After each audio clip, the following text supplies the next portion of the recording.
মাশাআল্লাহ, তাহলে কি আজকে তুমি লিখছো না? আচ্ছা, এসকেএসএফ কাউন্সিলিং সেন্টার স্মার্ট লাইব্রেরি আমাদের বিশেষত্ব হলো দেখেন, আপনার কাছে মনে হচ্ছে যে বাচ্চাটা শুধুই ও লিখছে। আমরা ওর স্থির ভাবে স্থির হওয়া, অস্থিরতা থেকে মনোযোগ আকর্ষণ করা, মনোযোগ হওয়া, হ্যাঁ? এই সবকিছু লেখাপড়াও করাচ্ছি, কিন্তু এই লেখাপড়ার ফাঁকে, ফাঁকে ওর মনোযোগী করে তুলছি। ওর ব্রেইনটাকে ডেভেলপমেন্ট আমরা কাজ করছি। হ্যাঁ? তো এখন কথা হলো যে আমাদের সব জায়গায় কাউন্সেলিং সিস্টেম একরকম, আমাদের কাউন্সেলিং সিস্টেমটা আরেক রকম। আমরা কিন্তু একাডেমিক এবং ক্যারিয়ার ভিত্তিক পড়াশোনা এর ভিত্তির উপরে আমরা কাউন্সেলিং করি। আমাদের ৬ টা বিষয়ে আমরা কাউন্সেলিং করি। ধর্ম, কর্ম, সেবা, একাডেমিক পড়াশোনা, ক্যারিয়ার ভিত্তিক পড়াশোনা এবং বিজ্ঞান।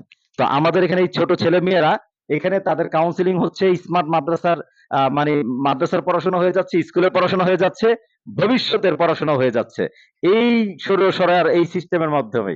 তো এটা তো আপনার কাছে বিষয়টা স্বাভাবিক হলেও আমরা অন্যান্য ব্যায়াম-ট্যায়াম থেরাপি না দিয়ে আমাদের সন্তানদেরকে আমরা লেখাপড়ার মাধ্যমে আমরা কাউন্সেলিং করি। তুমি লিখেছো এটা? তোমার নাম কি বলো? তুমি লজ্জা পাও কেন? সোজা হয়ে দাঁড়াও। হ্যাঁ, তোমার নামটা বলো। সবাই তোমার নামটা দেখবে। তাড়াতাড়ি বলো।